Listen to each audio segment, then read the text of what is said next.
Cette femme riche engage une domestique sans savoir que c'est sa propre fille abandonnée depuis la naissance. Il était tôt le matin dans la grande maison de pierre claire, là où le soleil frappait les vitres comme pour réveiller des secrets bien enfouis.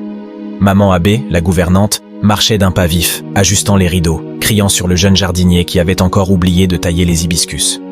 Ce jour-là, un taxi s'arrêta devant la grande grille. Une jeune femme en descendit, tenant à la main un petit sac usé. Elle s'appelait Hawa.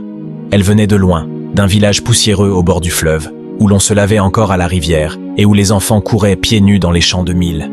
Elle n'avait pas rêvé de travailler comme domestique. Mais la vie, parfois, pousse les pieds où le cœur ne veut pas aller. Et puis, c'était le père André qui l'avait envoyée, avec une lettre et une recommandation ferme. Elle est sérieuse, propre, polie. Prenez-la. Voilà ce que disait la lettre que maman Abbé avait posée devant Madame Cany. Quand Hawa entra dans la maison, elle fut saisie par le silence qui y régnait.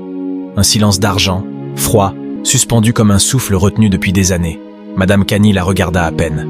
« Tu sais cuisiner ?»« Oui, madame. »« Tu dors où on te dit. Tu parles quand on t'adresse la parole.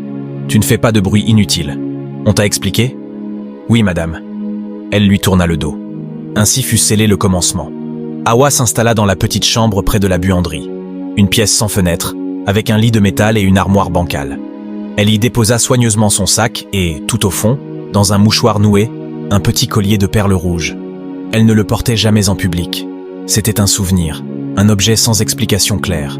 La vieille femme qui l'avait élevée, maman Syrah, lui avait simplement dit « C'est tout ce que j'ai pu sauver le jour où tu es arrivé. Garde-le. Un jour peut-être, il te servira. » Hawa reprit son souffle ce soir-là, seule dans sa chambre. Elle avait 23 ans. Elle n'était ni fragile ni naïve, mais dans cette maison, quelque chose la dérangeait. Pas une menace, plutôt une sensation. Comme si les murs l'observaient, ou comme si ses pas suivaient une trace invisible.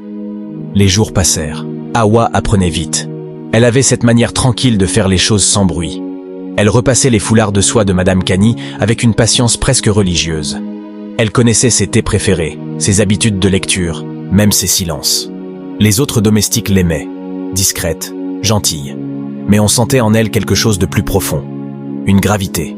Comme si, au fond, elle portait un passé plus lourd que ce que ses gestes laissèrent croire.